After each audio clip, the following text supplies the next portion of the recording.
ಅಭಿನಂದನೆಗಳು. ನನಗೆ ಒಂದು ಪ್ರಶ್ನೆಗೆ ಬಂದಿದ್ದು ಅಂತಂದರೆ, ನಾನು ಇಲ್ಲಿ ಕೆಳಗಡೆ ನಿಂತಾಗ ನಮ್ಮ ಸ್ನೇಹಿತರೊಬ್ಬರ ಹತ್ರ ಹೀಗೆ ತಮಾಷೆ ಮಾಡಿದೆ. ಹವ್ಯಕ ವಿದ್ಯಾರತ್ನ ಅಥವಾ ಹವ್ಯಕ ಸಾಧಕರು ಅಂತ ಐಡೆಂಟಿಫೈ ಮಾಡಬೇಕು ಅಂತ ಯಾರನ್ನ ಹೊರಟರು, ಬಹುಶಃ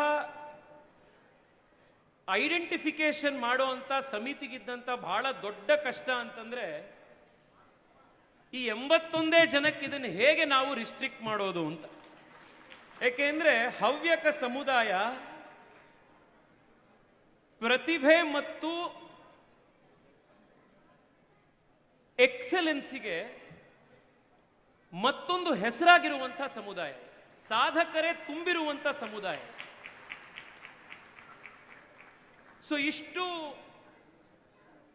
ದೊಡ್ಡ ಸಾಧಕರಿರುವಂಥ ಸಮುದಾಯದಲ್ಲಿ, ಸಮಾಜದಲ್ಲಿ 81 ಜನನ್ನ ಐಡೆಂಟಿಫೈ ಮಾಡೋದು ಅಂತಂದ್ರೆ it must be a Herculean task. ಎರಡನೇದು, ಈ 81 ಜನನ್ನ ಸೆಲೆಕ್ಟ್ ಮಾಡಿದ್ದಾರೆ, ಇನ್ನೆಲ್ಲರನ್ನೂ ಬಿಟ್ಟು ಇಷ್ಟೆಲ್ಲ ಸಾಧಕರ ಮಧ್ಯದಲ್ಲಿ ಇವರನ್ನ ಫಿಲ್ಟರ್ ಮಾಡಿ ಸೆಲೆಕ್ಟ್ ಮಾಡಿದ್ದಾರೆ ಅಂತಂದ್ರೆ they must have certainly done something exception. ಆದ್ರಿಂದ ಅವರೆಲ್ಲರಿಗೂ ಕೂಡ ಮತ್ತೊಮ್ಮೆ ಅಭಿನಂದನೆಗಳು. ನಾನು ಹಿಂದೆನೂ ಹೇಳಿದ್ದೆ, ಮತ್ತೊಮ್ಮೆ ಅದನ್ನು ಉಚ್ಚಾರಿಸ್ತಿದ್ದೀನಿ. ನಾವು ಕನ್ನಡದಲ್ಲಿ ಹೇಳ್ತಿರ್ತೀವಿ, ಆಡು ಮುಟ್ಟದ ಬೇರಿಲ್ಲ. ಅದೇ ರೀತಿ ಹವ್ಯಕರು ಮಾಡದ ಕ್ಷೇತ್ರದ ಸಾಧನೆ ಇಲ್ಲ. ಯಾವ ಕ್ಷೇತ್ರ ತೆಗೆದುಕೊಳ್ಳಿ. ನಾನು ವಿದ್ಯಾರ್ಥಿ ಪರಿಷತ್ನಲ್ಲಿ ಕೆಲಸ ಮಾಡ್ತಾ ಇದ್ದಂಥ ಟೈಮ್ನಲ್ಲಿ, ಯುವ ಮೋರ್ಚಾದ ಸಂದರ್ಭದಲ್ಲಿ ಉತ್ತರ ಕನ್ನಡದ ಪ್ರವಾಸ ಮಾಡಿರುವಂಥ ಎಷ್ಟೋ ಹವ್ಯಕರ ಆತ್ಮೀಯ ಸ್ನೇಹಿತರುಗಳ ಮನೆಯಲ್ಲಿ ಉಳಿದಿದ್ದೀನಿ. ಅದೆಷ್ಟು ಲೀಟರ್ ಗಟ್ಟಲೆ ಚಪ್ಪೆ ಚಾ ಕುಡಿದಿದ್ದೀನೋ ಲೆಕ್ಕನೇ ಇಲ್ಲ. ನನಗೊಂದು ದಿವಸ ಅಂತೂ ಯಾರ ಮನೆಗೆ ಹೋದ್ರೂ ಬೆಳಗ್ಗೆ ಏನು ತಿಂಡಿ ಅಂತ ಕೇಳೋದೇ ಬೇಕಿಲ್ಲ, ಎಲ್ಲರೂ ಮನೇಲೂ ದ್ವಾಸೆನೆ. ಬೇರೆ ಈ ಎರಡನೇ ಐಟಮೇ ಇಲ್ಲ.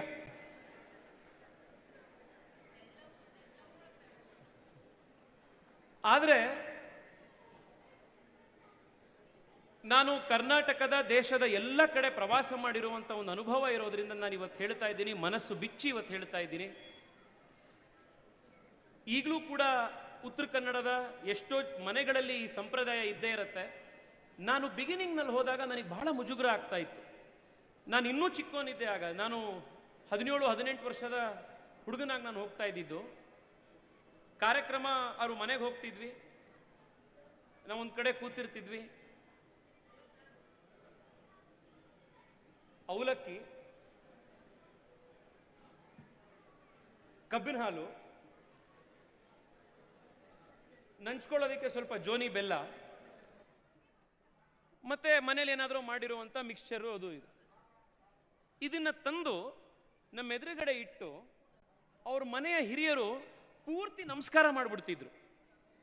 ಇದು ಎಷ್ಟೋ ಮನೆಗಳಲ್ಲಿ ನನಗೆ ಅದು ಹೊಸದಾಗಿದ್ದರಿಂದ ನಾನು ಇಷ್ಟು ದೊಡ್ಡವ್ರು ಯಾಕೆ ಈ ಥರ ನಮಸ್ಕಾರ ಮಾಡ್ತಾ ಇದ್ದಾರೆ ಅಂತ ಹೇಳಿ ನಾನು ಚಕ್ಕಂತ ಎದ್ದೇಳ್ತಾ ಇದ್ದೆ. ಆಗ ನಮ್ಮ ಸ್ನೇಹಿತರು ಅಜಿತ್ ಹೆಗಡೆ ಅವರೆಲ್ಲ, ಇಲ್ಲ, ಈ ಕಡೆ ಯಾರೇ ಮನೆಗೆ ಅತಿಥಿಗಳು ಬಂದರೆ ಈ ರೀತಿ ಸತ್ಕಾರ ಮಾಡುವಂಥದ್ದು ಹವ್ಯಕ ಸಂಪ್ರದಾಯ ಅಂತ ನನಗೆ ಹೇಳಿ. ಎಷ್ಟೋ ಮನೆಗಳಲ್ಲಿ ನಾನು ಇದು ನೋಡಿ. ಸಂಸ್ಕೃತಿ ಸಂಸ್ಕಾರ ತುಂಬಿರುವಂಥ ಸಮುದಾಯ ಇದು. ಕೃಷಿಯಿಂದ ಹಿಡಿದು ಯಕ್ಷಗಾನದವರೆಗೆ, ಸಾಫ್ಟ್ವೇರ್ ಇಂದ ಹಿಡಿದು ಇವತ್ತು ಇನ್ಸ್ಟಾಗ್ರಾಮ್ನಲ್ಲಿ ನಾನು ಎಷ್ಟೋ ಜನನ ಫಾಲೋ ಮಾಡ್ತೀನಿ, ಫುಡ್ ವಿಡಿಯೋಗಳನ್ನು ಮಾಡಿ ಇನ್ಫ್ಲೂಯೆನ್ಸರ್ಸ್ಗಳಾಗಿರೋದ್ರವರೆಗೆ. ಇನ್ನು ವಿಶ್ವೇಶ್ವರ ಭಟ್ ಸಾಹೇಬ್ರಿದ್ದಾರೆ. ನಾನು ಅವರ ಕೆಳಗೆ ಅವರ ಸಂಸ್ಥೆಯಲ್ಲಿ ಕೆಲಸ ಮಾಡಿರುವಂಥ ಅವಕಾಶ ಸಿಗದಲೇ ಇದ್ರೂ ಕೂಡ ದೂರದಿಂದ ನನ್ನನ್ನು ಅವರು ತಿದ್ದಿ ತೀಡಿ ಸಲಹೆ ಕೊಟ್ಟು ಬೆನ್ನು ತಟ್ಟಿರುವಂಥ ಗುರು. ಅವರ ಸಮ್ಮುಖದಲ್ಲಿ ಇದನ್ನು ಹೇಳಲೇಬೇಕು, ಕರ್ನಾಟಕದ ಪತ್ರಿಕೋದ್ಯಮದಲ್ಲಂತೂ ಮೊನೋಪಲಿ ಮಾಡ್ಕೊಂಡ್ಬಿಟ್ಟಿದ್ದೀರ. ಸಾಫ್ಟ್ವೇರ್ ಇರ್ಬೋದು, ಕೃಷಿಯಲ್ಲಿ ಹೊಸ ಹೊಸ ತಂತ್ರಜ್ಞಾನಗಳಿಗೆ, ಇನ್ನೋವೇಷನ್ನಿಗೆ ಹೊಸ ಕಂಪನಿಗಳನ್ನು ಶುರು ಮಾಡಿ ಉದ್ಯೋಗಗಳನ್ನು ಶುರು ಮಾಡಿರೋದ್ರಲ್ಲಿ, ನಮ್ಮ ಅಧ್ಯಕ್ಷನೇ ಆಯುರ್ವೇದದ ಕ್ಷೇತ್ರದಲ್ಲಿ ಏನು ಸಾಧನೆ ಮಾಡ್ಬೋದು ಅನ್ನೋದಕ್ಕಿರುವಂಥ ಬಹಳ ದೊಡ್ಡ ಒಂದು ಉದಾಹರಣೆ.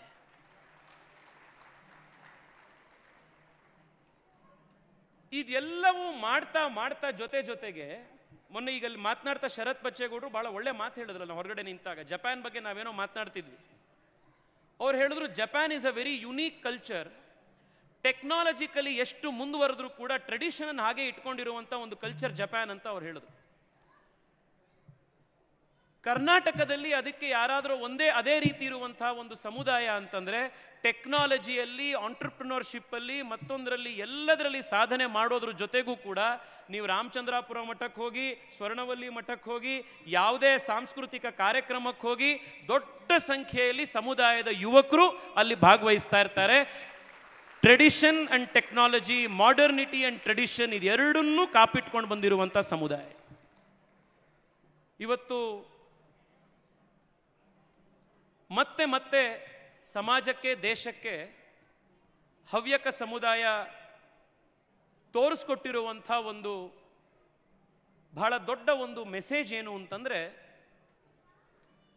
ಸಮಾಜದಲ್ಲಿ ಪ್ರಭಾವವನ್ನು ಬೀರಲಿಕ್ಕೆ, ಇನ್ಫ್ಲೂಯೆನ್ಸನ್ನು ಮಾಡಲಿಕ್ಕೆ ಸಂಖ್ಯೆಯ ಅವಶ್ಯಕತೆ ಇಲ್ಲ. ಸಮಾಜದ ಅಂತಃಸತ್ವ ಮತ್ತು ಎಲ್ಲ ಸಮಾಜಗಳಿಗೆ ಒಳ್ಳೆ ಕೆಲಸ ಮಾಡಬೇಕು ಅನ್ನುವಂಥ ಒಂದು ಉದ್ದೇಶ ಇಂಪಾರ್ಟೆಂಟು ಅನ್ನೋದನ್ನು ಪದೇ ತೋರಿಸಿದೆ. ಸಂಖ್ಯೆ ಬಹಳ ಕಡಿಮೆ ಇದ್ರೂ ಕೂಡ ಸಂಖ್ಯೆಗೆ ಮೀರಿರುವಂಥ ಒಂದು ಡಿಸ್ಪ್ರಪೋರ್ಷನೇಟ್ ಇನ್ಫ್ಲೂಯೆನ್ಸ್ ಇವತ್ತು ಹವ್ಯಕ ಸಮಾಜ, ಇವತ್ತು ಕರ್ನಾಟಕ ಮತ್ತು ಭಾರತದ ಸಮಾಜದ ಮೇಲೆ ಹೋಗ್ತಿದೆ. ನಂಗೆ ಅರುಣ್ ಶ್ಯಾಮ್ ಹೇಳ್ತಾ ಇದ್ರು, ದೇಶದಲ್ಲಿ ಅಟ್ಲೀಸ್ಟ್ 10ರಿಂದ 12 ಹೈಕೋರ್ಟ್ಗಳಲ್ಲಿ ಡೆಸಿಗ್ನೇಟೆಡ್ ಸೀನಿಯರ್ ಅಡ್ವೊಕೇಟ್ಸ್ಗಳು, ಸುಪ್ರೀಂ ಕೋರ್ಟ್ ಇದು ಹೈಕೋರ್ಟ್ಗಳಲ್ಲಿ ನಮ್ಮ ಜಡ್ಜ್ಗಳು ಕೂಡ ಹವ್ಯಕ ಸಮುದಾಯದವರಿದ್ದಾರೆ. ಅಂಡ್ ಇದು ಯಾವುದೂ ಕೂಡ, ಏಕೆಂದರೆ ನಾನು ಸಮಾಜದ ಹಲವಾರು ಜನ ಯುವಕರ ಜೊತೆಗೆ, ಸಾಧಕರ ಜೊತೆಗೆ ಹತ್ತಿರದಿಂದ ಒಡನಾಟ ಹೊಂದುವಂಥ ಅವಕಾಶ ಬಂದಿದ್ರಿಂದ,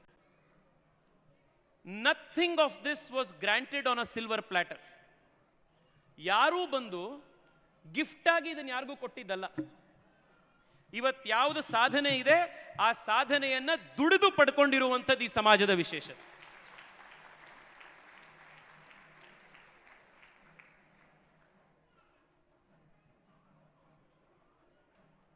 ನಾನು ಅರುಣ್ ಶ್ಯಾಮ್ ನನ್ನ ಸ್ನೇಹಿತರು ಅನ್ನೋದಕ್ಕೆ ಆ ಉದಾಹರಣೆ ಕೊಡ್ತಾ ಇದ್ದೀನಿ. ಸಣ್ಣ ಊರಿನಿಂದ ಬೆಂಗಳೂರಿಗೆ ಬಂದು ಮಠದಲ್ಲಿ ಸ್ವಾಮೀಜಿಗಳ ಗುರುವೃಂದದಲ್ಲಿ ಕೆಲಸ ಮಾಡಿ, ಅಲ್ಲಿ ಸೇವೆ ಮಠಕ್ಕೆ ಮಾಡ್ತಾ ಜೊತೆಗೆ ಲಾ ಪರೀಕ್ಷೆಯನ್ನು ಬರೆದು ಲಾಯರ್ ಆಗಿ, ಬಹುಶಃ ಅರುಣ್ ಶ್ಯಾಮ್ರು ಅವರ ಕೆರಿಯರ್ನಲ್ಲಿ ಫೀಸ್ ಇಸ್ಕೊಂಡು ಮಾಡಿರೋ ಕೇಸ್ಗಿಂತ ಬಿಟ್ಟಿ ಕೇಸೇ ಜಾಸ್ತಿ ಇರ್ಬೋದು. ಈ ರೀತಿ ಪ್ರಾಕ್ಟೀಸನ್ನು ಮಾಡಿ, ಯಾರ ತಂದೆ ಸುಪ್ರೀಂ ಕೋರ್ಟ್ನ ಜಡ್ಜ್ ಆಗಿರ್ತಾರೋ, ಹೈಕೋರ್ಟ್ನ ಜಡ್ಜ್ ಆಗಿರ್ತಾರೋ, ಅವ್ರ ಮಕ್ಕಳು ಭಾಳ ಚಿಕ್ಕ ವಯಸ್ಸಿನಲ್ಲಿ ಸೀನಿಯರ್ ಅಡ್ವೊಕೇಟ್ ಆಗುವಂಥದ್ದೇನು ಬಹಳ ದೊಡ್ಡ ಸಾಧನೆ ಅಲ್ಲ. ರಾಜಕಾರಣದಲ್ಲಿ ಯಾವ ರೀತಿ ನಾವು ನೆಪೋಟಿಸಮ್ ನೋಡ್ತೀವೋ ಅಷ್ಟೇ ಅಥವಾ ಅದಕ್ಕಿಂತ ಜಾಸ್ತಿ ನೆಪೋಟಿಸಮ್ ನೀವು ಜುಡಿಷಿಯರಿಯಲ್ಲಿ ನೋಡ್ತೀವಿ. ಆದರೆ ಈ ರೀತಿ ಬಂದಂಥ ಒಬ್ಬ ಯುವಕ ಕರ್ನಾಟಕ ಹೈಕೋರ್ಟ್ನ ಇತಿಹಾಸದಲ್ಲಿ one of the youngest designated senior advocates ಆಗಿ ನಾಮಕ ಆಗ್ತಾರೆ ಅಂತಂದ್ರೆ it is a reflection of this community's pursuance of excellence. ಸಾಧನೆ ಮಾಡಬೇಕು ಅನ್ನೋದ್ರ ಹಿಂಗಡೆ ಇರುವಂಥ ಒಂದು ಪ್ರತೀಕ. ನಾನು ಅವ್ರ ಹೆಸರು ಯಾಕೆ ತಗೊಂಡೆ ಅಂತಂದ್ರೆ ನನ್ನ ಸ್ನೇಹಿತರು ಅನ್ನೋ ಅಷ್ಟೇ ಕಾರಣಕ್ಕಲ್ಲ, this is a quality that is seen in all achievers from this community. ಇದು ಈ ಸಮಾಜದ ಒಂದು ವಿಶೇಷತೆ. ಇವತ್ತು ಯುವಕರಿಗೆ ನಾವು ಸಾಧನೆ ಮಾಡಿರುವಂಥ ಯುವಕರಿಗೆ ನಾವು ಅಭಿನಂದನೆಯನ್ನು ಸಲ್ಲಿಸುವಂಥ ಕಾರ್ಯಕ್ರಮದಲ್ಲಿದ್ದೀವಿ. ಹೆಚ್ಚು ಸಮಯ ತಗೊಳ್ಳೋದಿಲ್ಲ. ಇವತ್ತೆಲ್ಲರಿಗೂ ಇಷ್ಟು ದೊಡ್ಡ ಸಂಖ್ಯೆಯಲ್ಲಿರುವವರಿಗೆ ಸನ್ಮಾನ ಮಾಡುವಂಥದ್ದಿದೆ. ಒಂದು 4-5 ಅಂಶಗಳನ್ನು ಮಾತ್ರ ನಿಮ್ಮ ಎದುರುಗಡೆ ನಾನು ಪ್ರಸ್ತುತಪಡಿಸಲಿಕ್ಕೆ, ವಿಶೇಷವಾಗಿ ಇಲ್ಲಿರುವಂಥ ಯುವಕರ ಗಮನವನ್ನು ಸೆಳೀಲಿಕ್ಕೆ ನಾನು ಪ್ರಯತ್ನ ಮಾಡ್ತೇನೆ.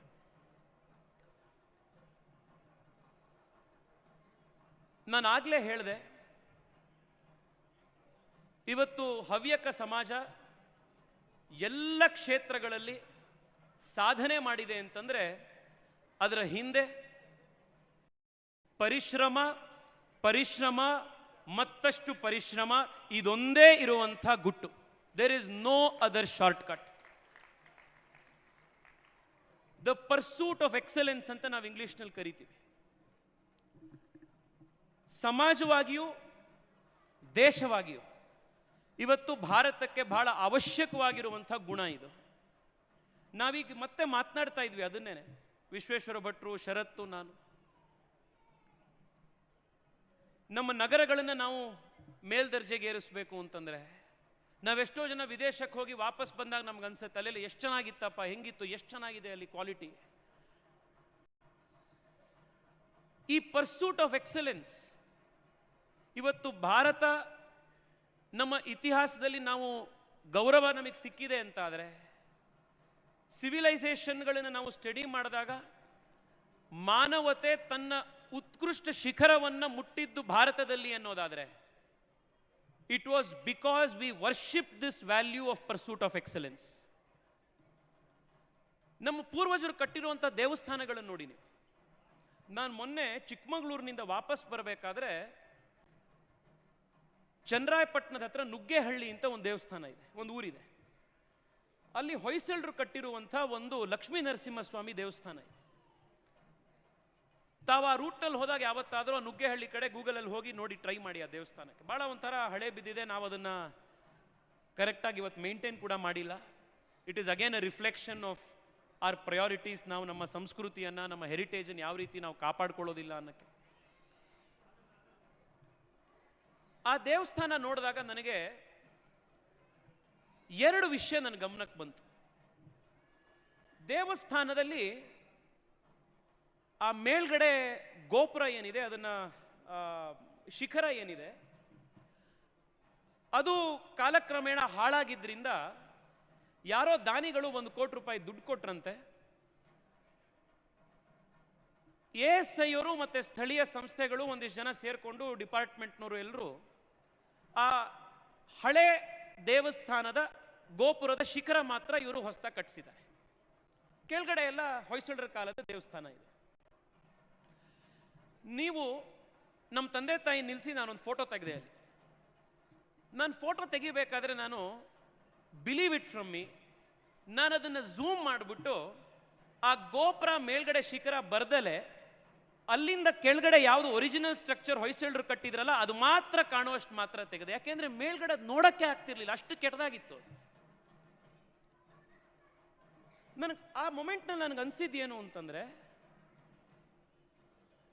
ಹೊಯ್ಸಳರ ಕಾಲದಲ್ಲಿ ಇದೇ ಕನ್ನಡದ ಭೂಮಿಯಲ್ಲಿ, ಇದೇ ಕನ್ನಡದ ಜನ ಎಂಥ ಉತ್ಕೃಷ್ಟವಾದಂಥ ದೇವಸ್ಥಾನ ಕಟ್ಟಿದ್ರು. ಅಲ್ಲಿ ಒಂದೊಂದು ಶಿಲೆ ಕೂಡ ಒಂದೊಂದು ಕತೆ ಹೇಳ್ತಾ ಇದೆ. ಹೊಯ್ಸಳರ ಶೈಲಿಯ ದೇವಸ್ಥಾನ ನೀವು ನೋಡಿರ್ತೀರ, ಎಷ್ಟು ಇಂಟ್ರಿಕೇಟ್ ಸ್ಕಲ್ಪ್ಟಿಂಗ್ ಆಗಿರುತ್ತೆ ಅದರಲ್ಲಿ ಅಂತ. ಯಾವುದೇ ಟೆಕ್ನಾಲಜಿ ಇಲ್ಲದೆ ಇದ್ದಂಥ ಟೈಮ್ನಲ್ಲಿ, ಅಡ್ವಾನ್ಸ್ಡ್ ಇಂಜಿನಿಯರಿಂಗ್ ಸೊಲ್ಯೂಷನ್ಸ್ಗಳಿದ್ದಂಥ ಸಮಯದಲ್ಲಿ ಅಂಥ ದೇವಸ್ಥಾನವನ್ನು ಕಟ್ಟಿದ್ದಾರೆ ಅಂತಂದ್ರೆ ಎಂಥ ಪರ್ಸೂಟ್ ಆಫ್ ಎಕ್ಸಲೆನ್ಸ್ ಅವತ್ತಿದ್ದಿರ್ಬೋದು. ಅದೇ ದೇವಸ್ಥಾನದ ಸಣ್ಣ ರಿನೋವೇಷನ್ ಕೆಲಸನ 21ನೇ ಶತಮಾನದಲ್ಲಿ ಮಾಡುವಂಥ ಟೈಮ್ನಲ್ಲಿ ಅದೆರಡು ಅಟ್ಲೀಸ್ಟ್ ಮ್ಯಾಚ್ ಆಗುವಂಥ ಒಂದು ಈಸ್ಥೆಟಿಕ್ ಸೆನ್ಸು ಇಲ್ಲದೆ ನಾವು ಮಾಡಿದ್ದೀವಿ ಅಂತಂದ್ರೆ this is a reflection of the deteriorating standards of excellence in the society. ನಾನಿಲ್ಲಿರುವಂಥ ಯುವಕರಿಗೆ ಮತ್ತು ತಮ್ಮ ಮೂಲಕ ಇಡೀ ಸಮಾಜಕ್ಕೆ ನಾನು ಮಾಡ್ತಾ ಇರುವಂಥ ಮನವಿ ಅಂತಂದ್ರೆ, ಇಡೀ ಪ್ರಪಂಚ ಭಾರತವನ್ನು ಇತಿಹಾಸದಲ್ಲಿ ಗೌರವಿಸಿದ್ ಯಾಕೆ ಅಂತಂದ್ರೆ, ಒಂದು ಬೆಂಕಿ ಪಟ್ಟಣದ ಒಳಗಡೆ ಮಡಿಸಿಟ್ಕೊಳ್ಳಿಕ್ಕೆ ಸಾಧ್ಯ ಇದ್ದಂಥ ಟೆಕ್ಸ್ಟೈಲ್ ಇಂಜಿನಿಯರಿಂಗ್ ಅನ್ನ ಎಕ್ಸಲೆನ್ಸ್ ಮಾಡದಂಥ ನಾಡು ಭಾರತ ಅಂದಿದ್ದಕ್ಕೆ. 1,000 ವರ್ಷ ಆದರೂ ಕೂಡ ಎಷ್ಟೇ ಕೋವಿಡ್ಗಳು, ಸುನಾಮಿಗಳು, ಭೀಕರ ಬರಗಾಲಗಳು ಎಲ್ಲ ಬಂದು ಹೋದ್ರೂ ಕೂಡ ಅಲ್ಲಾಡದಲ್ಲೇ ಇದ್ದಂಥ ದೇವಸ್ಥಾನಗಳನ್ನು ಎಕ್ಸಲೆಂಟ್ ಆಗಿ ಕಟ್ಟಿರುವಂಥ ಒಂದು ಕಲ್ಚರ್ ಅನ್ನೋ ಕಾರಣಕ್ಕೆ ಇವತ್ತು ಕೂಡ ಕುತುಬ್ ಮಿನಾರ್ ನೀವು ಹೋದರೆ, ಡೆಲ್ಲಿಯ ಈ ಚಳಿಯಲ್ಲಿ, ಮಳೆಯಲ್ಲಿ, ಮಾನ್ಸೂನ್ನಲ್ಲಿ ಇಷ್ಟು ವರ್ಷ ಆದರೂ ಕೂಡ ಒಂದು ಇಂಚು ರಸ್ಟ್ ಆಗ್ದಲೇ ಇರುವಂಥ ಒಂದು ಮೆಟಲರ್ಜಿ ಸೈನ್ಸನ್ನು ಮಾಡಿ ಕುತುಬ್ ಮಿನಾರ್ನಲ್ಲಿ ನಾವೊಂದು ಕಟ್ಟಿದ್ದೀವಿ ಅಂತಂದರೆ ಎಂಥ ಎಕ್ಸಲೆನ್ಸ್ ಇನ್ ಎವ್ರಿ ಫೀಲ್ಡ್ ನಮ್ಮಲ್ಲಿತ್ತು ಇಮ್ಯಾಜಿನ್ ಮಾಡಿ.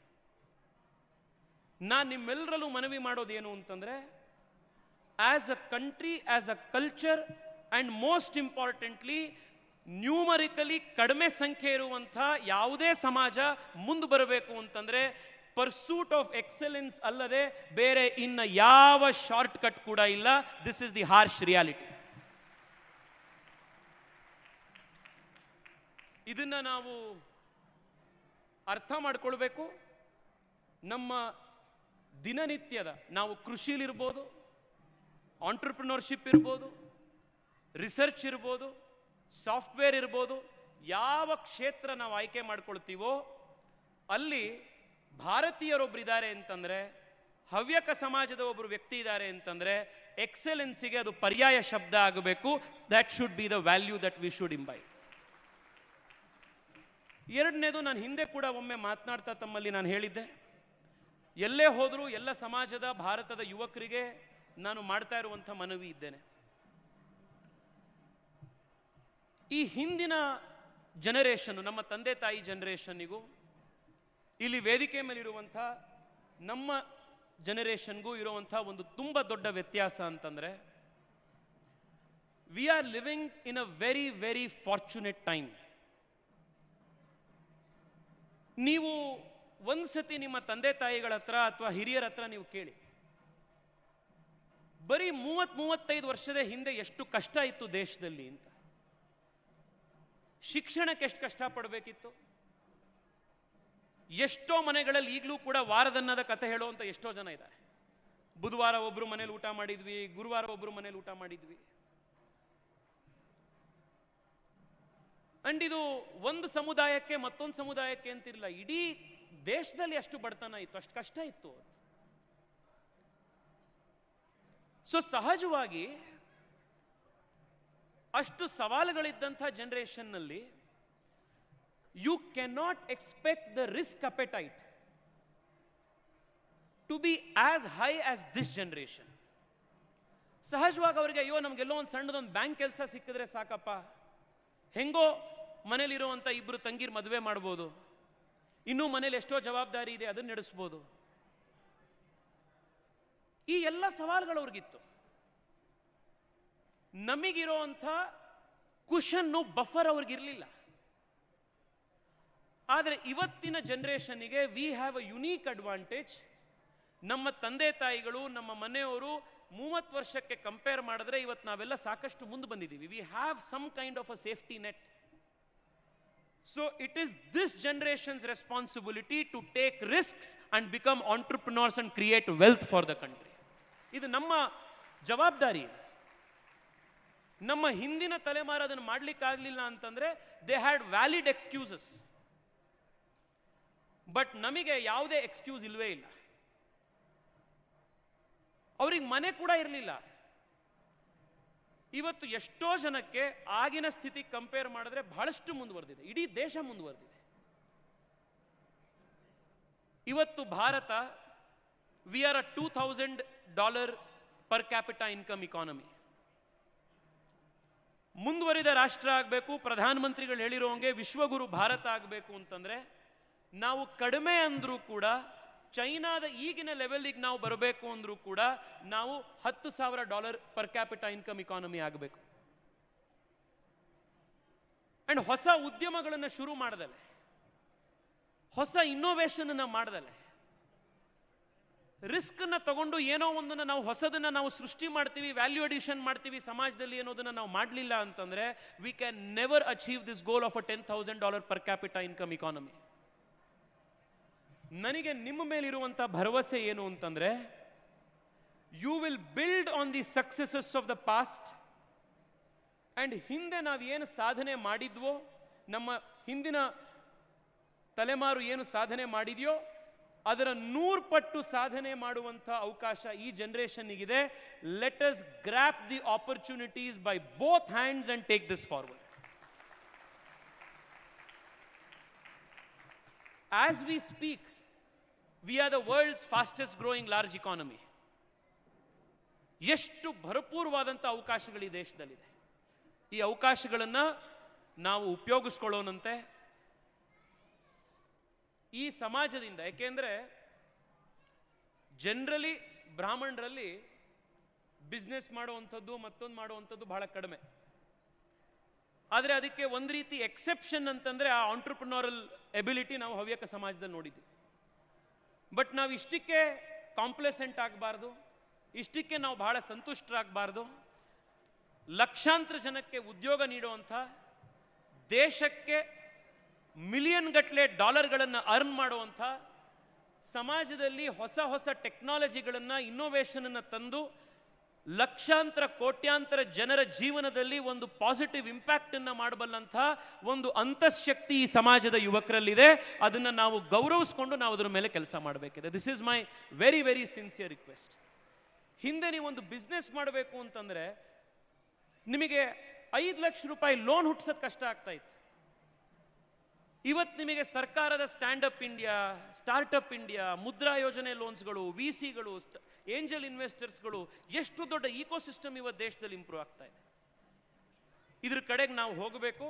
ಇದಕ್ಕೆ ಮುಂದುವರೆದು ಸಪೋರ್ಟ್ ಮಾಡ್ತೀವಿ ಎನ್ನುವಂಥ ಮಕ್ಕಳಿಗೆ ತಂದೆ ತಾಯಿಗಳು ದಯವಿಟ್ಟು ಅವರಿಗೆ ಪ್ರೋತ್ಸಾಹ ಮಾಡಬೇಕು, ಅವರಿಗೆ ಬೆನ್ನು ತಟ್ಟಬೇಕು ಅನ್ನುವಂಥ ಮನವಿ ಕೂಡ ಈ ಸಂದರ್ಭದಲ್ಲಿ ನಾನು ಮಾಡ್ತಾ ಇದ್ದೀನಿ. ಯಾಕೆಂದರೆ ಎಷ್ಟೋ ಸತಿ ಮಕ್ಕಳಿಗೆ ದರ್ ಗ್ರೇಟೆಸ್ಟ್ ಬ್ಯಾಟಲ್ ಯಾವುದಾಗೋಗತ್ತೆ ಅಂತಂದರೆ ಹೊರಗಡೆ ಇರೋರೆಲ್ಲರೂ ಕನ್ವಿನ್ಸ್ ಮಾಡಿರ್ತಾರೆ ಅವರು, ಆದರೆ ಮನೇಲಿರುವಂಥ 4 ಜನನ ತಂದೆ ತಾಯಿಗಳನ್ನು ಕನ್ವಿನ್ಸ್ ಮಾಡೋದೇ ಭಾಳ ಕಷ್ಟ ಆಗ್ಬಿಡುತ್ತೆ.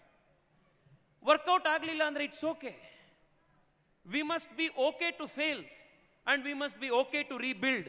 ಅವಾಗ ಮಾತ್ರ ದೊಡ್ಡ ದೊಡ್ಡ ಸಾಧನೆಗಳನ್ನು ಮಾಡಲಿಕ್ಕೆ ಸಾಧ್ಯ ಆಗೋದು. ಆ ಕಲ್ಚರ್ಗೂ ಕೂಡ ತಂದೆ ತಾಯಿಗಳು ಮಕ್ಕಳಿಗೆ ಸಹಾಯ ಮಾಡಬೇಕು ಅಂತ ನಾನು ಮನವಿ ಮಾಡ್ತಾ ಇದ್ದೀನಿ ಈ ಸಂದರ್ಭದಲ್ಲಿ. ನನ್ನ ಕಡೆಯ ಒಂದು ರಿಕ್ವೆಸ್ಟ್ ಇದೆ.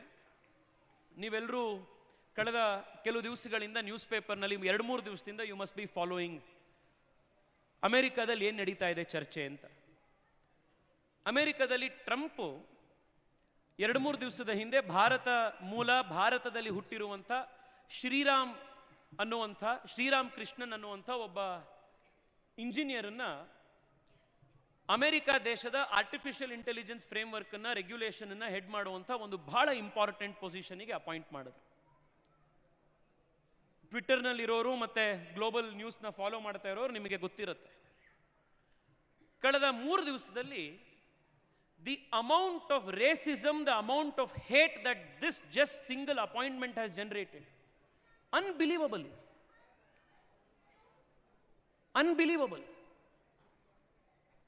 ಎಷ್ಟು ಎಲ್ಲ ಕಡೆ ಇಂಡಿಯನ್ಸ್ ಬರ್ತಾ ಇದ್ದಾರಾ, ಇಂಡಿಯನ್ಸ್ ತಗೊಂಡು ಹೋಗ್ತಾ ಇದ್ದಾರಾ, ಏನಕ್ಕೆ ಇವ್ರನ್ನ ಅಪಾಯಿಂಟ್ ಮಾಡಿದ್ರು, ಇನ್ನೊಂದಾಯ್ತು.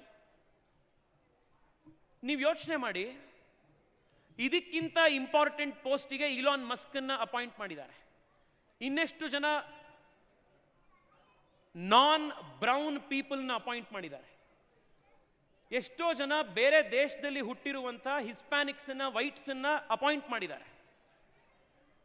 ಆದರೆ ಅವ್ರು ಯಾವ ವಿಷಯದಲ್ಲಿ ಬಂದಾಗಲೂ ಕೂಡ ಇಷ್ಟೊಂದು ರೇಸಿಸಮ್ ಅಪೋಸಿಷನ್ ಬರಲಿಲ್ಲ.